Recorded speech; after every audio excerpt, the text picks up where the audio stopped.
All right, everyone. Welcome to the Real Estate Game Changer Show. My name is Mike McKay, out of Jacksonville, Florida. And if anyone here is in the Jacksonville market, working on any deals, needs any help with anything, feel free to reach out to us. I know a lot of people are pulling back in the market. We are not. We are still actively out there looking for deals, buying deals. Um, each and every Friday at 4 p.m. Eastern Time, we dive deep with guests all around the country who are changing the game of real estate. And this is a live show, so if you guys have any questions, please put them in the chat for our guests to answer. Today, we have a good friend of mine, actually one of the first guys I met in Jacksonville, even before I got to Jacksonville. His name is Al Nicoletti. He's a probate attorney here. If you've ever done probate in Florida, you probably know him. But Al, welcome to the show, man. Welcome. Hey, thank you, Mike. I mean, this is awesome. Yeah, you're right. You just brought up the first time we met, which was during COVID, and you had jumped into I forgot what they called it, Remo. I think it was what Yellowbird was Yeah. using at the time, Remo, which is kind of cool, right? Where we all jumped in tables and like hopped out. But it was awesome connecting with you back then, and then getting to meet you here. And love what you're doing with the show, man. I think keep it rolling, keep it going. I mean, I seen some of the guests you had on. You had Pedro on, Gonzalo on, Pat on. So keep it rolling. Thanks, man. Appreciate it. So, you know, for people who don't know, you weren't always a specific probate attorney. So do you Mhm. want to tell the story about how you got into really making, probate your niche and what kind of what you were doing on the attorney side prior to doing exclusively probate?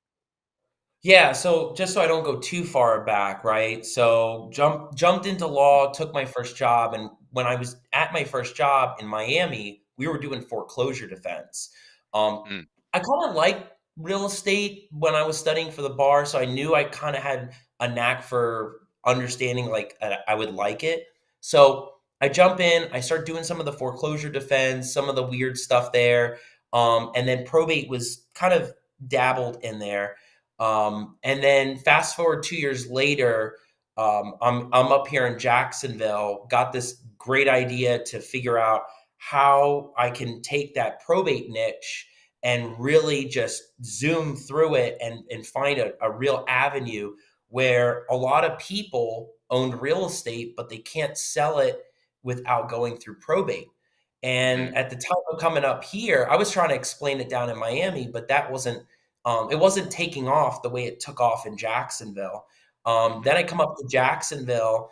I go to some of the meetups, a couple of meetups, and I think it was like the first one I went to was a Jax Ria one, and Gonzalo was moderating it. And I Uh-huh. remember I was a probate attorney, and he was like, "I need to have lunch with you." And then we ended up having lunch a couple months later, uh, but it didn't start taking off until I did one big thing at Jax Ria one time on probate, and Hmm. that's when it really clicked. This was 2019, Mike. So it really clicked when I did that master class, and I really found a way where people in the investor world were surprised that one, I'll wait until the closing to get paid, but Hmm. two, that these things were getting done fast, right? So I found a way to streamline this so that they could be fast, and then fast forward in any county, find a way. I mean, some are taking longer than others, but um, the real niche down came in the pandemic. Hmm. I knew that I was dabbling in some of the eviction stuff. I was doing more of some of the squatter things. I dabbled in some more foreclosure defense, not canceling auction stuff like that, but like actual foreclosure defense stuff.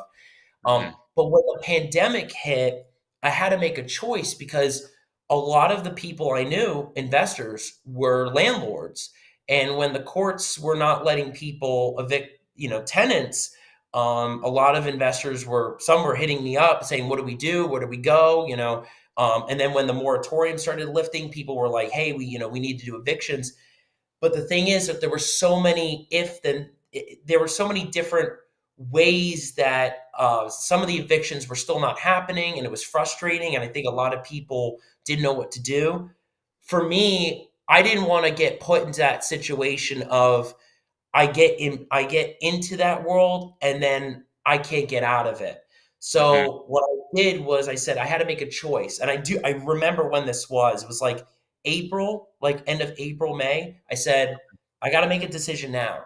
Do I go full on probate or do I keep dabbling and keep doing these different things? And I said, no, I'm going to shift my entire mindset and go full on probate. Ended up being the best decision ever. Yeah. Because after that, I mean, went from 90 probates in 2019 to 150 probates in 2020. I mean, it was crazy. The numbers went up. Yeah. Um, and that niche down was one of the most important decisions I had to make, and ultimately led me to open up my own practice in Hmm. 2021. Leave the firm I was at because I was generating my own business, Yeah. and then just growing it today. It's crazy what you could do when you really niche down in something. Yeah. I mean, you are the probate guy in Florida. I think if you walk into any RIA meeting in Florida and say who's a Florida probate attorney, I'm pretty sure that 75% of the room minimum says your name. So I love it, and that's great. I actually got off the phone with somebody the other day, and they said that they had talked to somebody that mentioned my name, and they were like, "Hey, you got to get into probate. You got to get into probate." And they're thinking like probate, like I thought that stuff like took forever. And then I was like, "Well, who are they using?" And they mentioned my name, and I was like, "Well, it's crazy because when you show others how that there's a possibility behind solving something and then now others start seeing it like, hey, we've passed on this niche for years and now there's an opportunity, others want to capitalize on it.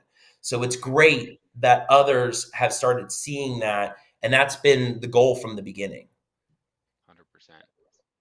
And for the people who don't know as much about probate, I mean, there are investors out there, like you said, who kind of avoid it because they don't want to have those tough conversations or they think it takes forever and doesn't always have to. Um, you and I were talking a little offline about before about how there's some really important questions to ask and to see if it's even a viable probate deal for an investor. And over the years, you've also gotten a lot better at asking them in a certain way in order to get, I guess, the truth or the real answer that allows you to move forward. Could you share kind of for the people who don't know those, what those questions are that they'd want to ask those probate leads? Yeah, so great example, Mike, was today, right? So, had an investor find a potential deal. This one ended up being in probate already. Like it's been open for 4 or 5 years. Hmm. And I looked at the file, and you can see that there's been some movement, and then there's like a settlement agreement. So there's like different things that are not in a normal probate. So I reached back out to the investor. I'm like, hey, we got to see this file. We got to see what's going on. And this is what prompted the question that we were talking about, which was, Uh-huh. yeah, I picked up this deal. I don't exactly know what to ask. I don't know what to do with this. So that's when I said, all right, here's the roadmap, right? You get this kind Hmm. of situation. We need to see the file. So the first problem with that open probate was we couldn't even see what the documents were, right? Hmm. The And second thing. why is that? Aren't they public record or are they not always public record? It depends on the county and the restriction. Okay. Yes, they're public record. I mean, if and you can go down and go pull it. Maybe the online access was just a little different than usual. Like Hmm. Duval County, you get onto clerk of court core, you register for core, you can pull the documents off after Yeah. it's so easy, right? We're so spoiled in Duval County. Yeah. But then you go to like Hendry County and good luck. You're not gonna Yeah. be able to pull it online. But the first thing was seeing what's going on behind the scenes, right? It's one thing, see, the thing I've learned over time with heirs, it's one thing for them to tell you what's going on. It's another thing so we can see the whole file and the action going on, Hmm. right? Do you and your brother get along? Well, yeah, we do. And then you look at the docket, and it's like you guys had a fight for the last 4 years, Hmm. So what's the real story? So first, it's seeing that file. The Hmm. second thing is finding out, have they even been in touch with their lawyer, right? So this is different than a pre-probate. We'll talk about those, but Sure. this is different because are they even in touch with their lawyer? Well, he was telling me they hadn't even spoken to the guy in like 3 years. And I'm Mm, thinking, wait a second, there's been no movement on this file at all. You haven't spoken to the lawyer in 3 years.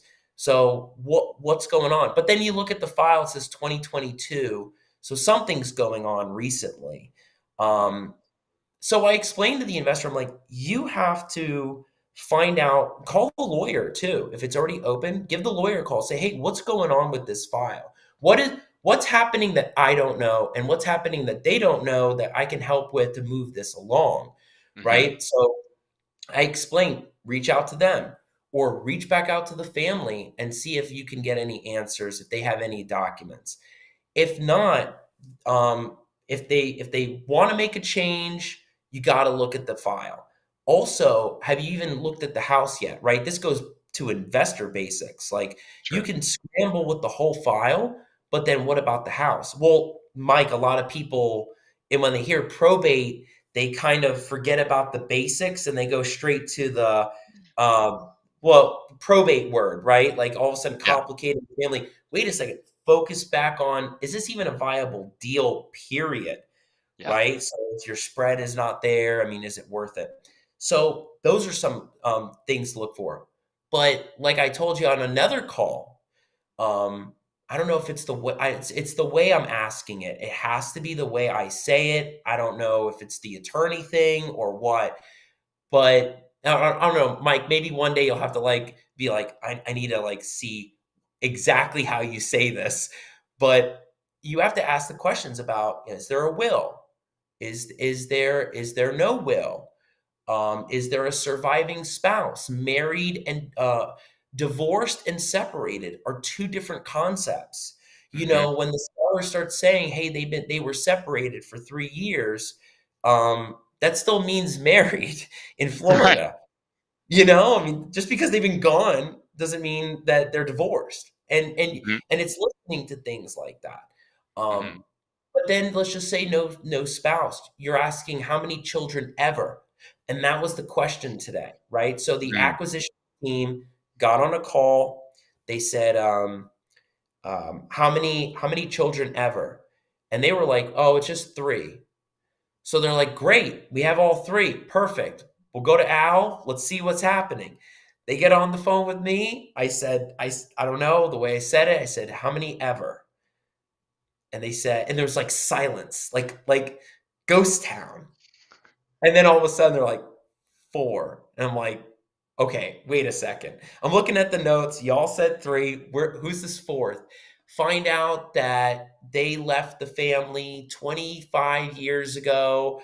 They have like no connection to them. And by the way, Mike, the auction's in 5 days. It's like it's Right. crazy. No connection with the family. Now they got to go find them, and that changes the game Mhm. because that change. Now you have 3 out of 4. You're up against an auction. You're not going to be able to buy out that 100% by that date. Do you Mhm. even want to buy out interest, reinstate the loan? Do you even want to deal with it? There's a lot of questions that come about. Yeah. It helps having that knowledge and the questionability, because now you know if it's a deal you want to deal with or not, right? And by asking that, she's like, is this a game changer? And I'm like, Mhm. yeah, it absolutely is. I mean, I'll give you options. I don't know if you're gonna like it. Sure. But Yeah. it's And fun. and I think like you and I have always talked I don't know if your philosophy on this has changed over time because it's a long time since we talked about this, and obviously you're always learning how to do things more efficiently. But from what you had told me before, it's always run a title search like right away, Mhm. like because there may be stuff that comes up that you may just not even want to do it anymore. Is that still kind of a good practice before even proceeding with any of the probate stuff? I gotta say, it's probably even morphed into a couple more things. Huh. So, whether or not you can even get that probate going depends on documentation, right? And there's been a Mm. lot of system processes that I've added. Before I used to do a blind consult. You know what a blind consult is, Mike? No. No. getting on the phone with zero documentation. Ah. And I used to do that because I was always so happy to get that the probate intake, the probate call. But here's the problem with that. The expectation is you had the call, now you get started. Well, we can't get started with nothing. Mhm. So now it's getting a bunch more things. Death certificates, right? That's very important. Mhm. And if you know where the will is, or at least the copy for now, you don't we want the original. Knowing what that will is even going to say. Title commitment for sure. Yeah. That's huge because sometimes the way the deeds are titled, the title underwriter may come back and say, no, they don't just want one probate, they want two. Or we just had one today where apparently the probate was already done and nobody picked up on this. Probate's already done. Back in like 2008, I filed the whole thing, and then I get told it's a 2008. It gets kicked back, and I'm thinking, do we even need to do the probate at this point, right? So title commitments are really helpful because they'll pick up on those things, right? Mhm. Um, what's the deed say? Knowing what the deed says, that's another thing. A lot of times the title works good, but what's going on the deed? But the big thing for investors is the contract. Mhm. A lot of investors miss this one because I don't know where they've gotten it, Mike. I mean, look, before me, I'm sure there's all these books and like things on executors and personal representatives. You only need one. This is the one that needs to sign. So there must have been something or some training that said just get one and you're good. Problem is in Florida, that's not how it works with especially homestead property and other Mhm. types of property. The contract is important. Who goes on the contract? Who signs the contract? Right. So I've had numerous cases where before we even do the probate, we find out the investor isn't even under contract yet with the heirs. Mhm. What's the problem with that? The problem is if they're not under contract, we do the whole probate. Now the investor's like, oh great, probate's done. Let's go under contract. And then the heirs ghost. Yeah. Guess what? No motivation at that point. The probate's keeping it from moving forward, right? So a lot of times they think, oh, we got to do this first. Like, I've had one person in like the last month say like, we want to do the probate first, then we'll go under contract. I'm thinking, not if there's a sale of real property. No, no, no. And so that's important. Now everybody goes on contract, Mike, right? I know I'm sure there's things bubbling in your head right now. Like Yeah. an investor will go under, like I'll do a whole analysis, Mhm. and the probate comes out. There's 5 kids, and so the investor will send the contract, and he's got one under contract, Mhm. primary residence. I'm looking at it going, you got to get the other four. Yeah. Because if shenanigans go down, then there's recourse. If not, you only got one. And Yeah. that's a big, big thing for people. And you know what? I give a lot of credit to a lot of the local investors in Jacksonville that have seen me for the last 3, 4 years. The people that I've been on tour with, a lot of people are picking it up now. A lot of Yeah. people are picking it up. The spouses are like, I'll have somebody on the phone. Their spouse is like, "Hey, we got everybody under contract." I'm like, "Perfect." I mean, this is what we want to move forward. Yeah. Um, so yeah, I hope that's helpful. Yeah. No, for sure. Um, and then you mentioned too that, sometimes you come across these probates or investors come across them, bring them to you, and they're like stuck, right? Meaning, um, maybe they were filed 4 years ago or 5 years ago, but they like never really made it through. Could you just shed a little light for investors facing those situations? What they should maybe do if they come across something like that. Yeah, that was kind of similar to the one that they found that was 4 years ago, and I'll elaborate on that one, which is tread carefully because the ones that have been open for 4 or 5 years, there's gotta be something going on. Hmm. Look, I get it, lawyers, I can't relate to it, but lawyers that are like this, they'll sit on files. 4 to 5 years seems like a long time. I don't know what's going on, or if there's any movement there. But I would say tread carefully because one, you don't know the real situation that they may be seeking your help to bring you into a situation that I don't know if you really want to be a part of. Hmm. But most importantly, get with somebody that can do a real analysis or give you some kind of idea. Is it going to waste your time? If you ask me, Mike, is it worth picking up, or do you think they're going to like transfer, come over? I'd say I've only seen like 2 to 3 cases in the last 5 years where they will leave the current lawyer to make a change to get something done. And the reason is you there's like no motivation for them to leave. It's like the last thing to hold on to. I don't know how to explain it. They, you know, they want to get it done, but then a family member doesn't want to move forward on it, and then I just those can be some time sucks, really, time wasters. And I just tread carefully. But I've also seen on the flip side that there's Hmm. been deals that, oh wow, there was one where they found this piece of land. It was still titled in the deceased name, Hmm. but underwriting still wanted a probate for it. Well, the probate was done back in like 2006, but it was a Hmm. huge file. But all family members got along, right? Everybody got along. We were able to get that done, um, and it worked out because everybody got along. You have to ask as many questions as you can and get with people that are experienced in seeing some of these scenarios over and over again. Yeah.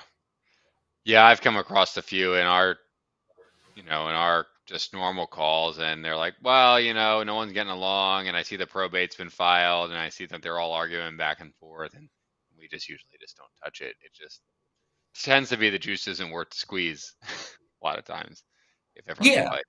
So, the um, pre-programs are definitely different. They're different because um, they're fresh. Nobody now they want to do something because they weren't doing something before. They're just a different dynamic. I mean, when they've been mhm, sitting in the court file, something's going on, and not saying it's a dead lead, no pun intended for a probate lead, but it's not dead. It's not a dead lead. It only comes from me, right? But you definitely want to analyze that. But the yeah, pre-probate, I know you'll touch on that. It's a different animal, and really could be a great lead source. yeah. Let's talk about that a little because people kind of have a little bit of a different definition of pre-probate. I mean, I have something in my mind of what it is. Like, how do you define pre-probate in your world? Okay, so pre-probate can have different meanings in terms of the type of lead source, right? Mhm. Basically, no probates even happened yet. That's the idea of pre, Yeah, right? The idea of probate means the process has been filed. If it's a probate that is already in probate, that's already in court, right? like the That's the, attorney has filed the first piece of paperwork, and now it's no longer a pre-probate; it's a probate. right. So a probate lead in terms of like lead sources and list sources, like a probate lead is something it's filed. The paperwork is filed by the lawyer in court. The Hmm. pre-probate is the part where it hasn't even gone through that process yet. And you can find, and people are like, well, like what's a pre-probate? Well, there's a pre-probate list, right, for people that recently passed, owned real estate, and that's the pre-probate list. It hasn't gone through probate. Hmm. But what a pre-probate lead could be pre-foreclosure leads, right? A lot of people are surprised by a pre-foreclosure lead. It's no different. Somebody owned the property, they had a mortgage, and they died, right? So and they were making their payments while they were living, but when they died, they still had ownership to the property. Hmm. So people say, "Oh, well, wait a second. I thought I only have to go after pre-probate leads for a probate." No, pre-foreclosures could be good ones. So hitting it on the front end, on a Liz Pendens could be good. Hitting it on the back end, when it's going up for a foreclosure auction could be some of the best.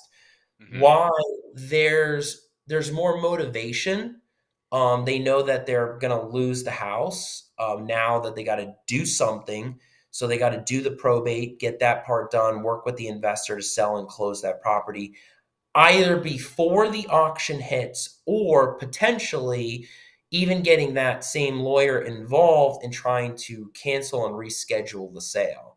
And Hmm. we'll talk about that one too. It's crazy. But Yeah. those could be good leads.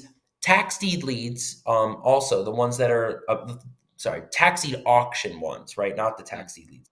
Tax Yeah. deed auction. Those are great because they have the most equity, and it's the same principle. Those could be pre-probate leads.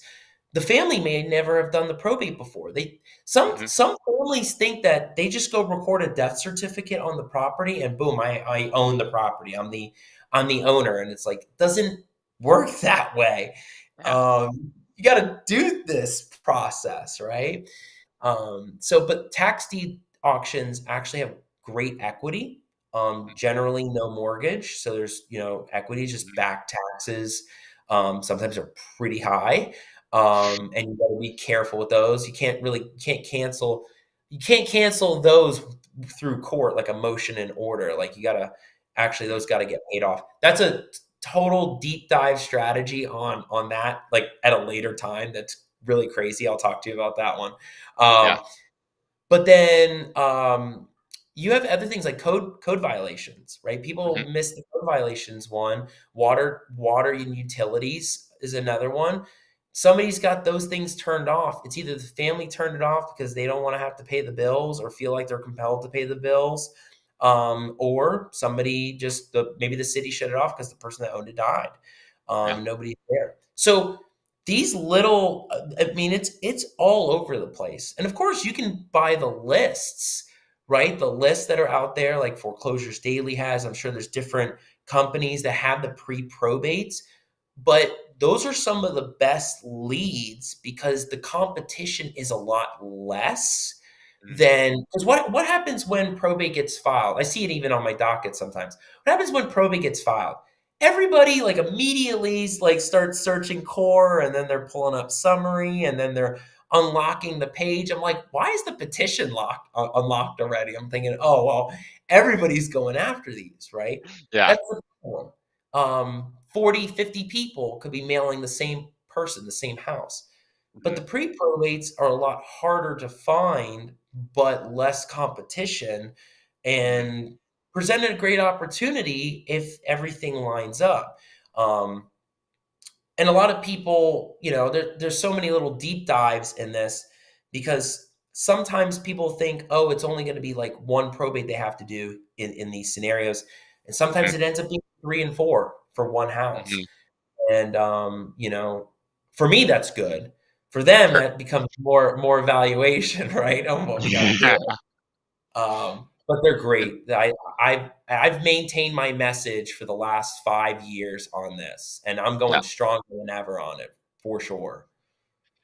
And then, I know a lot of people, I mean, us included, we kind of scrape obituaries, but those aren't always pre-probates, right? Because from my understanding, and correct me if I'm wrong, if both people are married and they own the house, doesn't it automatically go to the spouse as long as both are on title? On deed, yeah. So like if On deed. yeah, on deed, husband and wife, it's on the deed. Husband dies, wife still alive. Record the death certificate for the husband. Title goes to the wife. The The interesting one I had a couple years ago, though, like you would think that it's some of them are slam dunks, but Hmm. then some of them are real brain teasers because, like, um, there was one that we had where they were married on the deed. They were married, didn't say married, but Hmm. they got married, but they bought the property before they were married. Hmm. And then they got married. Both of them on there. No tenancy by the entireties, no husband, no wife, no language on there. He dies, Hmm. then she dies. And many people would say, well, he died first, goes to her. She dies, goes to their kids down. Yeah. I thought the same thing. And that's when we had all learned the title insurance doesn't look at it that way and they don't view it that way.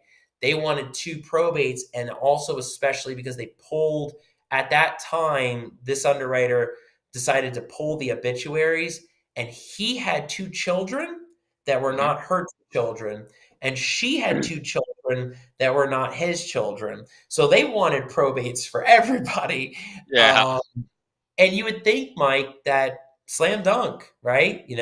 They were married on it. Man, some of these take some real evaluation and real analysis.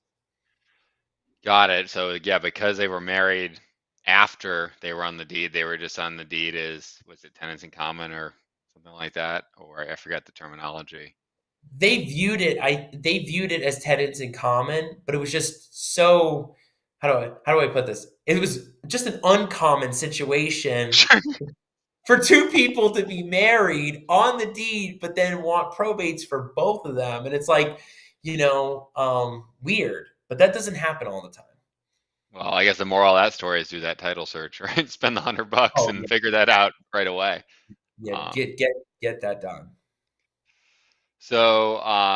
for pre-probates, so the investors that you talk to who are kind of going after those leads, I mean, obviously they're having to do a bit of research, and I guess they're taking an educated guess about who the most likely heir is or heirs are, or how do they tend to approach it from the investors you talk with?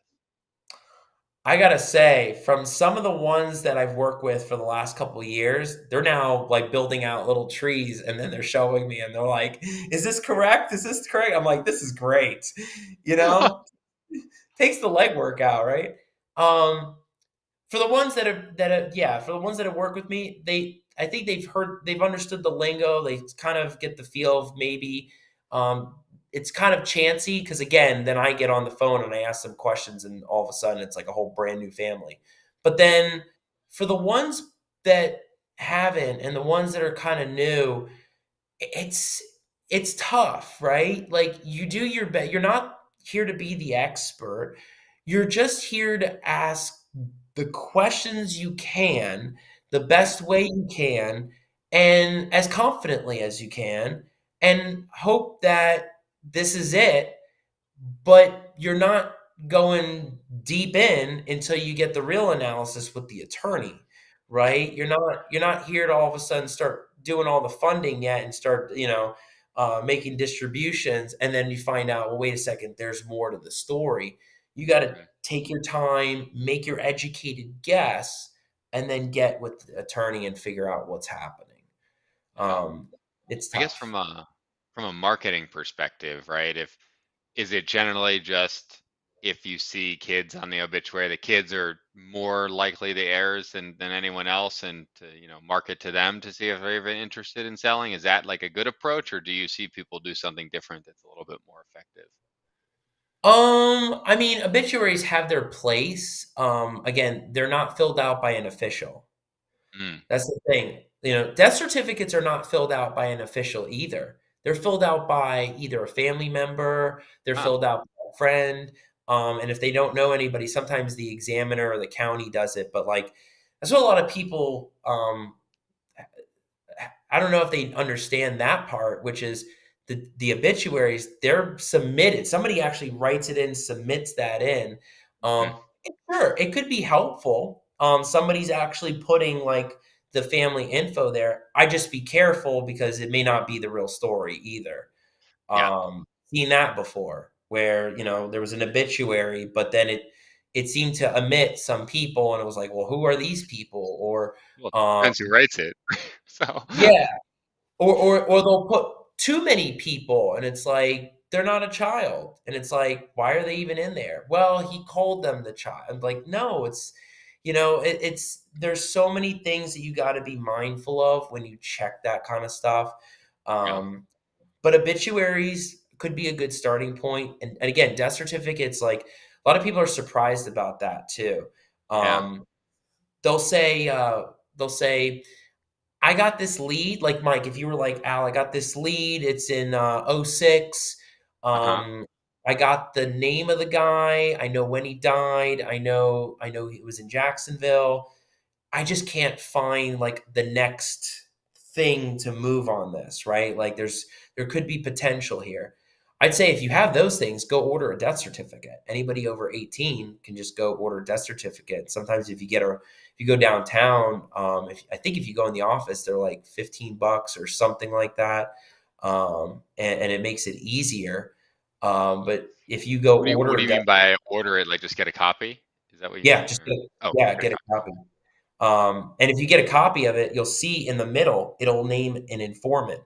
It'll say like, is it the brother? Is it the wife? Or we've seen, is it the ex-wife?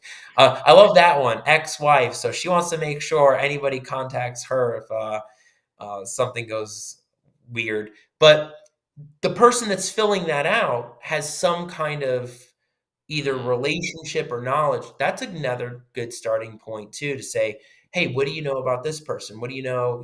Did they have any kids? Are you the only kid? Sometimes the death certificates actually save me, because they'll say I'm the only kid, and then I'm like looking at the death certificate. Well, I'm like, who's John over here? He's a son.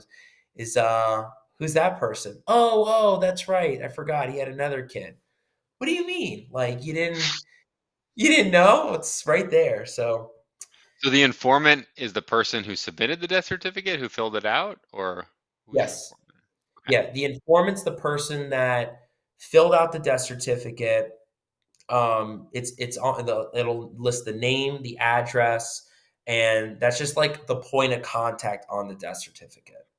got it. Do they oftentimes on a death certificate write other heirs, or is it that just solely the person who filled it out?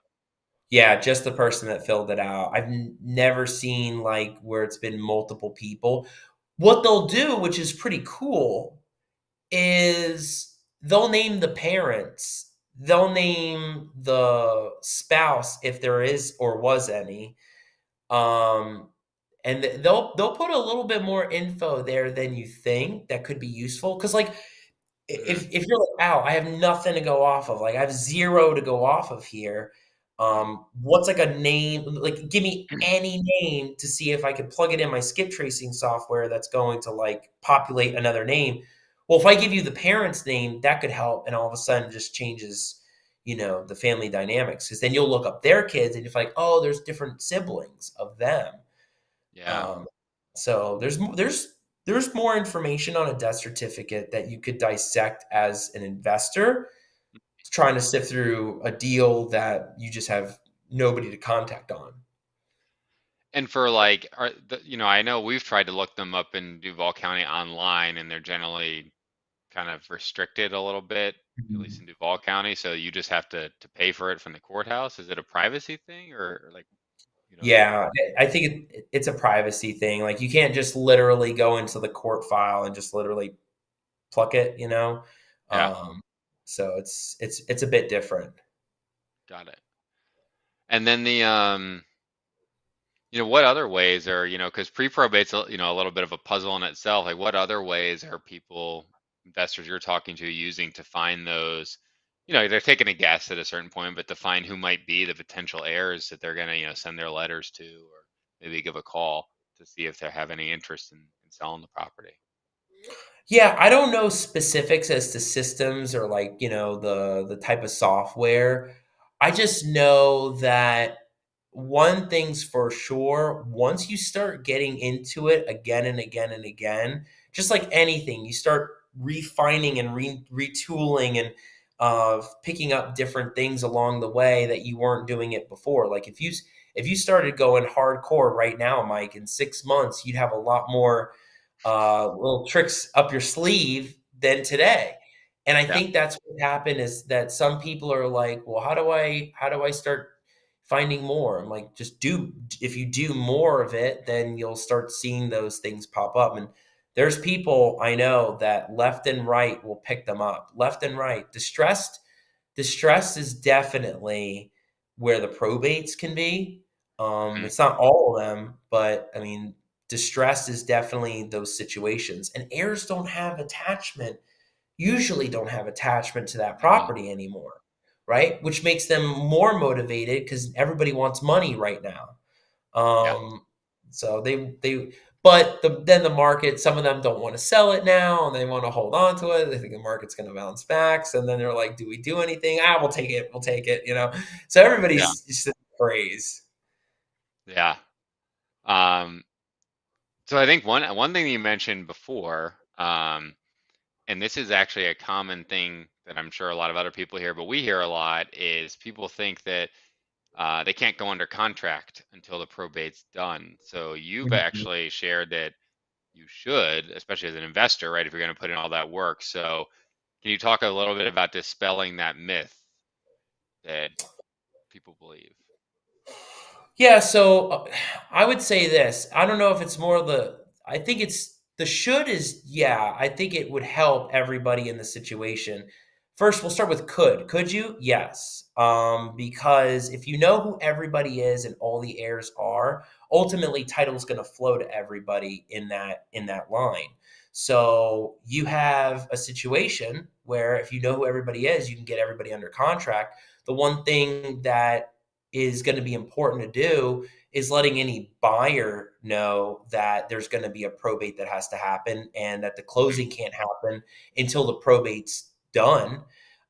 So putting everybody on notice that there needs to be a probate. I've seen realtors sometimes don't even say anything to the buyer's agent. And a buyer's agent one time just called me and she was going nuts. So making sure everybody knows that there needs to be probate.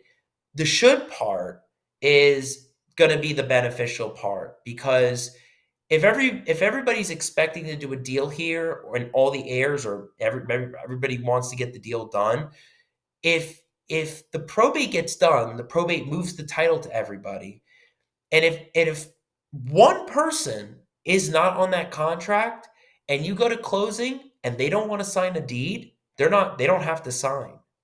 And that's going to stop the whole thing. The alternative is if you got everyone under contract, the probate gets done. Now one of them doesn't want to go to signing. You can have a remedy, right? You can try to Mhm. enforce that deal, go to the lawyer, specific performance, and see if they are going to even do anything. And you got good chances, but you could go under contract before the probate. We had one, and we'll talk about this one as like that crazy story, but we look, you can make the choices and the decisions that you want in that situation. If you're like, I don't know if we want to go under this and do this, but just know that if you all want to wait until closing and you all don't want to pay up front money, you got to have all of these things in place first. There's no way we could take the chances. I With this market, before I didn't require the contracts. Mhm. Before, I didn't require intakes. In the last 6 months, I have, and that's due to so many buyers having backed out of deals that I've done probates on, and it's been crazy. Everybody's left hanging, and then some of them didn't even get the right contract. They didn't even get the right people under contract, and I've just seen it too many times. So, Mhm. again, I really think that it helps everyone, and Yeah. it's a real necessity that you get that locked up first, Yeah. and you do the best you can, right? All of a sudden, you talk to me, and it's like, well, there's two more. Get the two others. You get the other two. So now you got all of them, and that's going to help everybody. Yeah. Gets everyone on the same page. And then the Yeah. probate's just something that has to be done to get to closing versus, now probate's done, let's start negotiating again after you've put in all the work. So, Can you imagine? I mean, I don't want to imagine anymore. yeah. No, I Been don't there. either. So, Yeah. And as an investor, Mike, you appreciate the fact that you would want to know these little details now mhm. before we go through this whole thing. I've done the whole probate.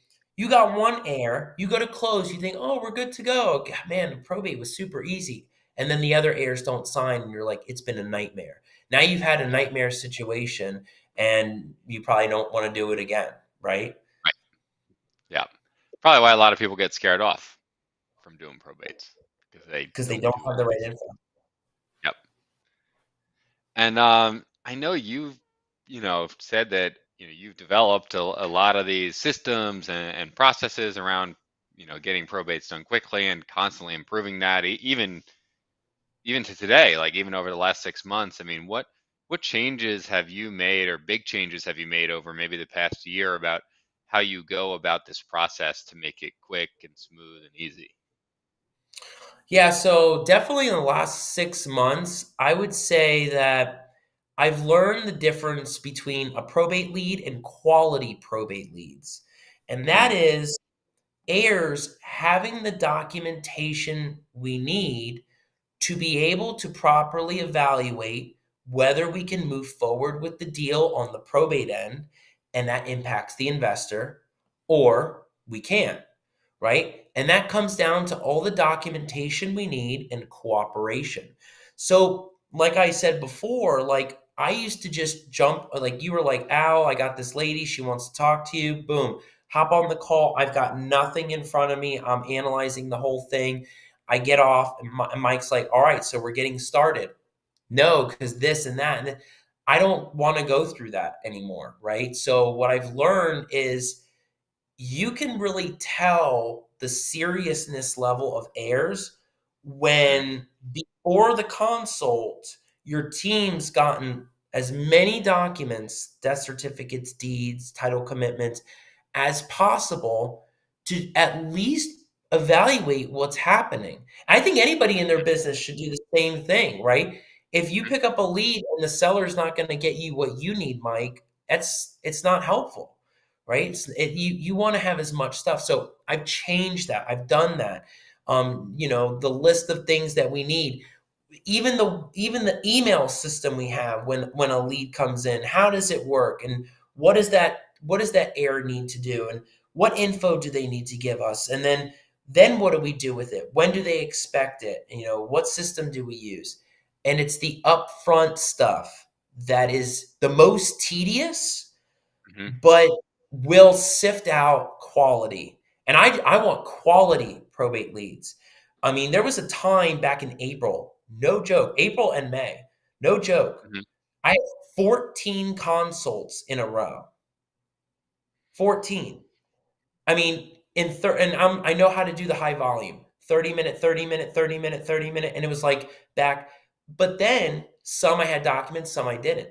And what I learned is the ones I didn't have documents from, I didn't even know where they went. Some of them just never, nothing. And I spent so much time. So I'd say to Hmm. people, like, develop, start tweaking your work and in your business. Everybody talks about being in and out of the business, right? But tweak your things now so that you can. That's the way I've scaled it, and scaling it more is tweaking those systems up front so that the back end, it's just way simpler. And my team, at one point, Mike, my team was like getting back to me. They were like, we don't have this, we don't have that, we don't have this. And then the investors asking me for an update on, where are we at with this? I'm like, I'm still waiting on this, I'm still waiting on that. People don't want to hear that.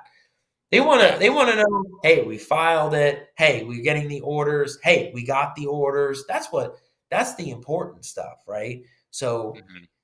you want to tweak it to something that's going to work and make it flow. That's the Hmm. movement flows.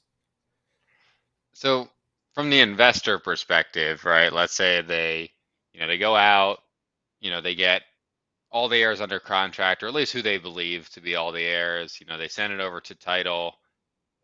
Do they, like, what should they be collecting, or are they just sending it over to your team at that point? Your admin team is just gathering that before that call. Like, what's kind of, I guess, the handoff there? What should the investor get up front, and what should, if they're working with you, what should they expect? Where do you take over the process in this? There's some things the title's gonna need, and then there's Hmm. things that we're gonna need, and that's where it's just so important to talk to both, Hmm. right? You have to talk to both, because sometimes title's gonna want more death certificates, they're gonna want more documentation, they're gonna want more identification.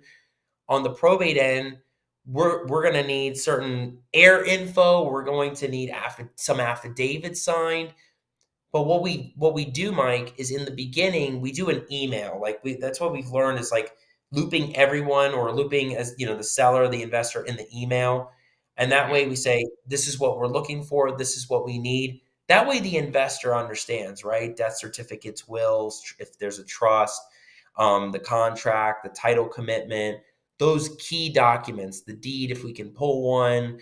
Um, Look, there may not be everything, but if you can get those basics down, a copy of the contract, those help. Those Mhm. will help determine where are we right now, right? Mhm. And that's what the difference in my team is. We provide, like, we're just fully transparent about this is what we need. This is what we haven't gotten yet. That's been the other crazy part is, like, we're 2 weeks in. I've gone through everything and the Mhm. heir still hasn't provided the will. I can't move forward on that, you know? Like, Right. I'm like, "Hey, I gotta have the will," like, but then I don't hear anything. Investor, "Hey, I need the will." All of a sudden, acquisitions team's emailing me saying, "Hey, they're shipping it." And that's the communication that you gotta have. That's the Mhm. investor perspective that's different that I have versus someone else, because I'm thinking the way you guys are thinking, right? I'm thinking Mhm. like, what can they do to help move the file if we can't seem to get the attention? Maybe the acquisitions person has a really good contact with the seller, like they have really good Mhm. rapport. You never know. Some sellers just respond differently. Yeah.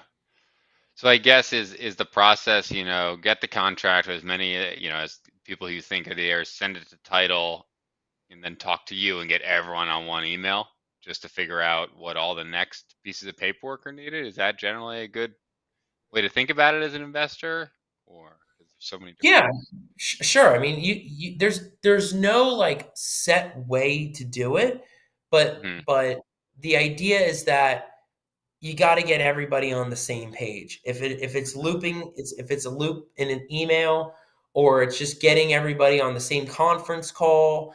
I mean, there's different ways to do it that make it the most efficient. Hmm. Um, but ultimately, that's where like, I had somebody a couple weeks ago get on the call, and I thought this was very smart for an investor to ask. They Hmm. said, "Hey, Al, we've heard all about you. You're the probate guy. By the way, I would love to learn how you run the systems so that when the leads come in, I understand what to do."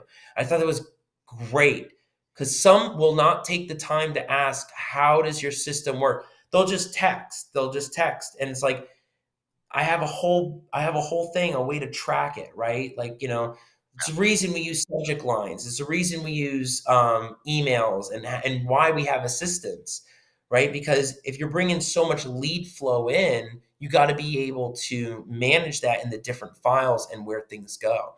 So Hmm. I think it's super helpful when somebody's like, explain, just tell me, I want to make this the most efficient for everybody. Like, how does your system work? Instead of it just being like, hey, we got this. It's totally different dynamic. Yeah. Did you guys ever? I know a while back you were considering putting together these kind of cheat sheets for investors of, like, little bullet points about stuff. Did you guys ever put that together? Or No, may have something in the works at some point. There's a lot that I'm thinking through. yeah, Not yet though. No. yeah. That was something that I wanted to do almost a year ago, but then, did I want to like do something a little bit bigger? So we'll see. Mm. There may be some things coming down the pipe next year. Yeah. Keep you in suspense. And I know you talk to lots of different investors, and I know we talked a lot about kind of pre-probate. And guys, anyone who's on here live, feel free to pop in questions, and I can have Al answer them. Is on the marketing side for probate, I mean, there's obviously the standard stuff that people do. You pull the data from the court, make the phone calls, you send the letters. What have you seen that's a little bit more unique that investors are doing to reach these probate leads? It's a great question. I mean, some people are still doing door knocking. Some people Mm. are doing texting. I think some people. I mean, again, don't know the legality on that end with some of the stuff because that gets dicey. But I've Hmm. heard that works, right? Um, so that could be good. Just cold calling seems to be working. Um, it's really hard to say like what it is. I think it's just a combination of, oh, well, wait, hold on a second. PPC seems to be big right now too. A lot of Hmm. people seem to, yeah, PPC seems to be popular among investors. I don't know who it was I had on the show. There was two people in a row talking about PPC leads. More Um, targeted towards probate keywords or just in general? in general, like in general Okay. marketing, like in Mhm. general stuff. But you never know. It could work. Who knows? Um, but I would say just some of the normal stuff. I haven't heard anything unique and um, interesting that would just pop in my mind. Gotcha. Yeah, just the standard kind of marketing practices there. Yeah. Um, and one thing we like to talk about on the show too is mindset. Obviously there's a lot of hiccups that happen in these probate deals, a lot of different people involved, and sometimes things like that can drain on your mindset a little bit. Like, how do you stay in a good positive mindset when dealing with everything that comes up in a probate deal?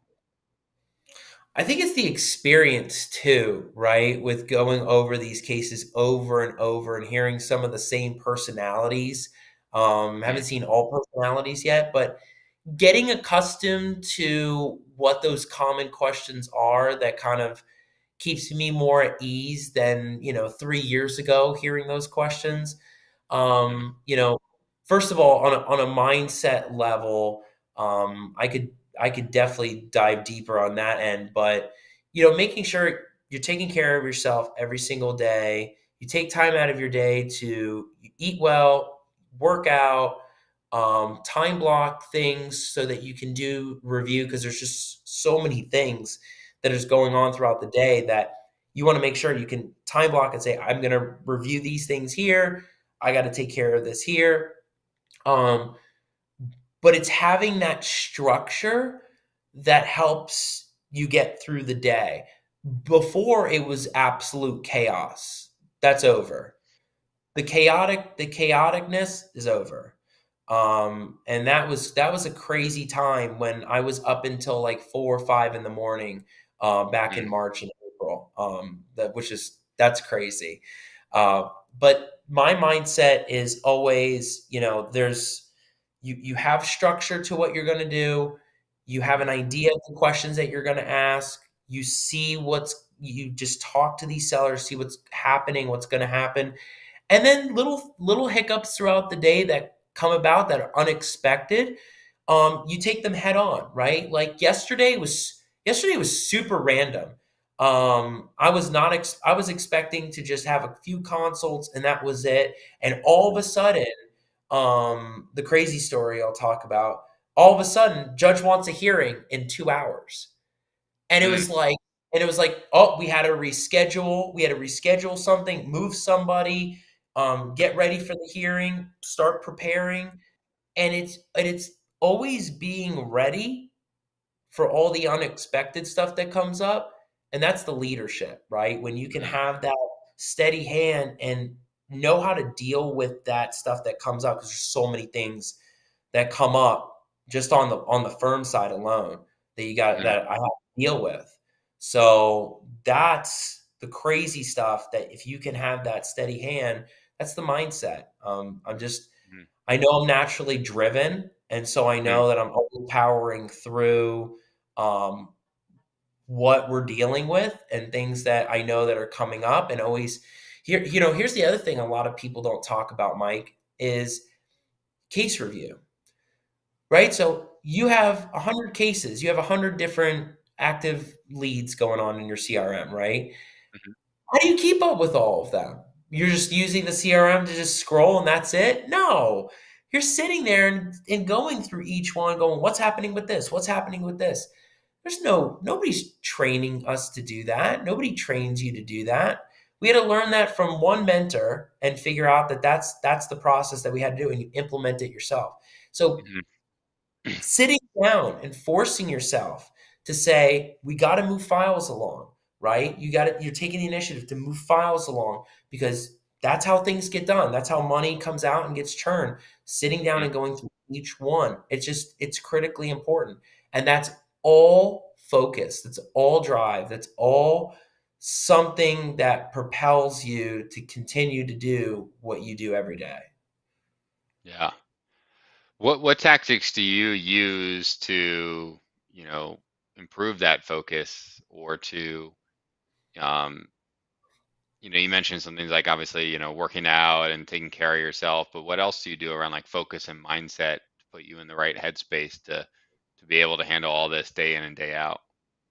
Believe it or not, that's it. And Okay. a lot of people would be surprised. Like that's crazy. Like you're doing the show, you're doing the video, you're doing the this, you're doing that. Like your life looks chaotic, and it's like I know it's chaos, but I feel like it's more structured, Hmm. right? So it's the structured part, the blocking. Like for example, um, I used to how do I put this? When I got calls, like calls and voicemails, I used to call people back like immediately, like the Hmm. seller, right?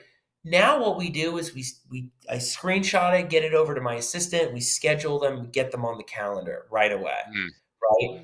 And that creates structure, right? There's no structure before. It's chaos, and you can't have Hmm. that. Um, if I have a marketing meeting, right? If I need to have a marketing meeting, Taylor knows that like we're not we can't just have it right then and there. We put it down. It's there. I know it's there. That way, I can devote my entire attention directly to that, and that's the Hmm. focus, right? I didn't do that before. That was it wasn't happening. I've trained myself to say that out loud. I'm like, no, we can't do this right now. We're doing it, here. Do it on a Friday. Hmm. Why do it on a Friday, Mike? Less chaos than on a Monday and Tuesday. Everything blows up on Tuesday mornings because everybody's coming back from Mondays and everybody wants to take care of it on Tuesday. Hmm. So I think it's all of that. I'm really not doing anything magical. Hmm. It's interesting. Some people think I'm like, having like energy potion or something. It's like, no, it's being able to tweak you as you go to make it work that fits you. You're gonna do something different than I do, right? Hmm. You're gonna do something different than works for me or works for Pat Flynn or Gonzalo. I mean, Hmm. everybody's gonna find that groove. Was that what changed for you between April, May when you were staying at 4 and 5 a.m. and today was just saying, hey, not now and scheduled meetings, or did something else shift? Well, that's a deep one. Two things happen. One, definitely needed to change my systems. Hmm. Like the first thing was changing my systems. I knew Hmm. like I remember being in Amelia Island. It was the night before the hero event. And I remember like going through my emails and I mean, there were so many emails. Like there was and it was like a new case, a new case, a new case. I'm like, this is great, this is great, this is great. But it was like so many, and I'm about to be at a 4-day conference, and totally like, what do I do now? Right? Like I can't talk to all those people until next week. And at that time, I didn't have that mindset. At the time, I was like, okay, I'm gonna call them at like between 5 to 7, and then at 7:30, we're all going to dinner. And I just knew when I got back because I was touring, I was out, going around like, and that's gonna happen again. But like I was Yeah. going to all these different places, and it really caught up to me. It just Hmm. caught up. And I just said, no, I got to do this now. If I don't change my system now, it's going to be bad. It's Hmm. not. It's not going to end well. I'm going to neglect something. I'm going to lose something. And I was like, nope, it's going to change now. Um, the second thing was my health. Hmm. Um, that's a whole thing that I'm definitely going to talk more about on stages next year. It's a whole thing. I'll tell you, Mike. Since that point in April and May completely changed my life. Mhm, I wanted to change, but it changed in a way that kind of woke me up, mhm, and I never went back to that. mhm, And since then, I'm sure you could tell, dropped. It's got to be close to 85 pounds, mhm, and I totally just like morphed. But I did so in a way that was a change in my lifestyle, my health, mhm. and something I just needed to do. And that's where a lot of the structure, that's where a lot of the discipline and focus really came in big time, Mhm. because to do that took a lot, a lot of work. Yeah, And that's a thing that I mentally focus on every single day. It's, you know, being in the practice is a lot of work. mhm. Doing things in your life is a lot of work. Doing things for your health is extremely important. Yeah, yeah, it's super important to take that time to do Yeah. that. Yeah. It's crazy. It's a whole thing. Yeah, Um, it's definitely something that a lot of entrepreneurs don't focus on. I've had so many people, I mean, incredible. So many people have come up to me and say like, wow, how, what did you do? How did you, how did you get? And it's called hard work, right? Like yeah, how did it happen? Hard work, dedication, laser focus, and just a commitment, no different than things that we do in our business with consistency and drive. It's just it's different. So yeah, Mike, you ask, and it's definitely been quite the journey since that time period, and I sure don't feel the same person that back then, because it's yeah. definitely a different mindset. That's awesome, man. Yeah, Um, so there's always kind of two questions I like to wrap up with, and the first one is what's the craziest or most uncomfortable situation that you've experienced with a seller? yeah. So it's a great one. Happened recently too. Um, we picked up this probate lead like 6 months ago. And initially it was just supposed to be like one probate. There was a Mhm, will. It's going to one lady. And when we did the probate, when we filed it, there was an auction coming up in like September, but this was like back in June or something. When we did the probate, we filed everything, sent the orders in, and then judge is reviewing everything, and he wants a second probate. mm, And we're thinking, whoa, okay, like see a lot of things, but all of a sudden we see this, and they want the second probate. What are we going to say? Like, mhm, hey, like here's why you don't need the second one. So I got to go back to the seller, and I'm like, hey, judge wants the second probate done. And so she's like, "Oh, okay, like, all right, well, we got to do what we got to do." And I said, "So what's the story about the second one?" And that's when we find out that there's a will, and then there's other family members. So, first she thinks she's getting 100%, and mm, then we find out that she's only getting half, and now all these other family members are getting a portion. So I have to start getting into that and explaining. I'm like, hey, by the way, like they're gonna get something too. And it's tough, right? Like when you have, a lot of people have this expectation of they get everything. And it's like you mm, gotta get realistic with like some of the situations and unexpected things that come up. So finally came to terms with the fact that, hey, we have to do the second one. Hey, we got to get everybody on board. Um, and then they couldn't find the will. This is where it started getting weird. They couldn't find the will. And we were ready to get around it. We had a way maybe to get around it. Then she found it. And then we find out that now they need to do the probate in Oregon. Now they need to get the probate done, and there's property over there, and I'm thinking, but we need the will. Like, we got to get this thing done over here in Florida. So I worked over time. I had to get the first auction canceled. No problem. Mhm. That one got canceled off the books. Yep. But from that September point until about 2 weeks ago, we were trying to get the will from them so we Mhm. could get the probate done and get it finished, and and just that's it. We couldn't get anything. We tried for months, and finally they said the lawyer from that state said they sent it. But it was Mhm. like 2 weeks before this auction that just got canceled, but 2 weeks before the auction. So they reached the seller, and the realtor reached back out, and they're like, "So what's the update?" I'm like, "There's no update. We still haven't gotten what we need." And that's when everybody was freaking out. They put money into the property. The lady's freaking out about COVID extension. Everybody, you could just hear the stress level on the phone, that everybody Mhm. was so frustrated. Why does it take, what's going on? What happened? And it was a whole thing.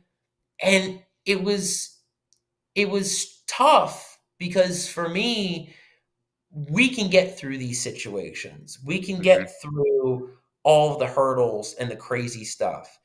And at that moment, I said, there's got to be another way. Like, I felt Mhm. like on that call, it's like, there's got to be another way. Mhm. And that's when, if you ask some people, some investors, Mike, they'll say this is where Al kicks in with like the experiment and the let's just try it and see what happens. So I literally tried something pleading, like I put like a paragraph in there about like why we couldn't get it. We're at the end point. The auction's coming up. We got to get this done. We need to. We everybody's getting everything anyway, so it doesn't change. I filed it.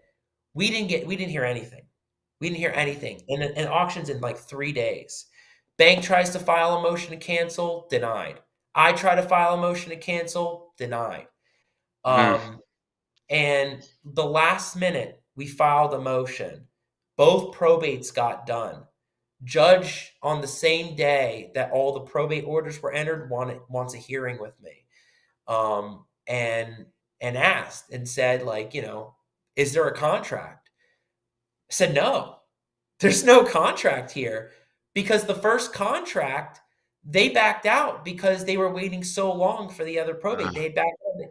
And so I said, but as soon as the probate gets done, they're going to do it. Because how long do you need? I'm like, really, 30 days. All right, we'll give you 60 days. Done. Auction canceled.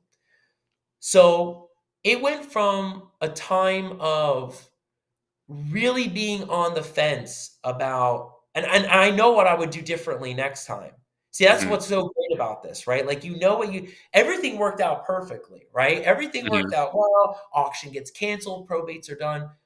But it was that phone call, you could just feel how stressed people were. No matter how Mhm. much money they were making, the concept of the house being lost at an auction, people Mhm. having money put into the property, and them just waiting on other people, so frustrating. And thank God it all worked out perfectly. It was great. It That's awesome, man. Well, down to the wire, but it worked out. worked out, yeah. Jeez. Well, the last question I always ask, and I gotta reframe it a little from the way that I usually say it because you're not an investor, but um, if you were talking to, you've built up years of probate experience now, and if you're talking to an investor who's maybe it's their first deal, or it's not their first deal, but it's their first probate deal, all the knowledge you've built up over the year, knowing what you know now, if there's one piece of advice you could give to that investor doing their first probate deal, what piece of advice would you give them? Is it a pre-probate? Yeah, let's say it's a pre-probate. Let me know. Get with me, and I'll help you figure out what we gotta do. Yeah. So call you. Well, get the Yeah, contract let me first, know though, what's right? Get going the on. contract. They got to get the contract. Well, I would say first, find out who you're even talking to, Yeah. right? Who's this person that you're even talking to? Is it the spouse, or is this like a nephew, right? Like, you don't want to be talking to somebody too far remote and you're wasting your time. Like, You know, if Mm, you're in the higher pecking order of who, like a spouse or a child, you're in the right ballpark. And then trying to find out everybody is going to be key. Where is everybody? And sometimes they'll tell you like, "Hey, it's just the four of us, the five of us." You know, it makes it easy because at that point, the probate deal is no different than another deal, except the probate's involved. You do your same inspections, you do your same comps, you do your same things on a normal deal. You price it right with rehab costs and everything, or you even try to get some potential ideas if there's any buyers for the property. mhm. It's no different because you still need to market it at the end of the day. Yeah. The only component that gets tricky is what do we do now after that? And that's where I think getting with the expert and the people that are that understand how to break it down or who to look for or what to look for is Mhm. going to change your vision on it, right? Like you ask me, Mike, who are we looking for? Or you'll say, I think I got two. Is that everybody? Right? Sure, until we talk to the people, right? Let's get them to talk to somebody that can understand and break down the questions because they may tell you something that you didn't expect. I analyze it and there's four probates, right? That Yeah. changes your price. Four is now four times more expensive than Mhm. one. And that's going to matter on who's paying for the fees and costs. That's the other thing, too. Investors will say, well, could it be a bonus if I'm the one paying for the probate? Could that be a nice little incentive to a seller or say, ma'am, I'll pay for the probate. You just got to get with the attorney on it. Well, that's great. But what happens when you find out it's six probates? Do you want to take on that expense, right? Yeah. So you have to see what direction it's going. I'll say it again on this one. I was really surprised when I heard from an investor and they said that all of their buddies and friends keep telling them that they need to get into probate to probate to probate. And I'm thinking, well, that's interesting. Like that's a different perspective on like people before. And when they all and he said that they were all using me for probate, I thought, I got it. I understand.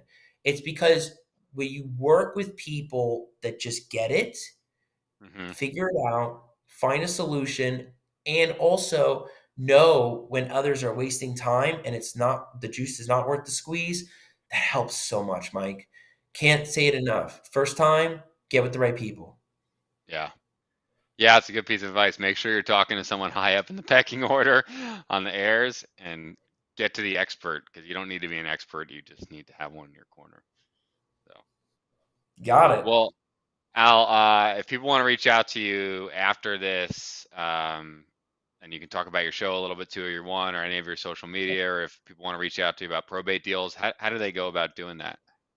Yeah, so first thing's the phone number. That's 904-999-0053. You leave a detailed voicemail, as I tell everybody, right? Leave the detailed voicemail. Happy to speak with you. Also, the email address is al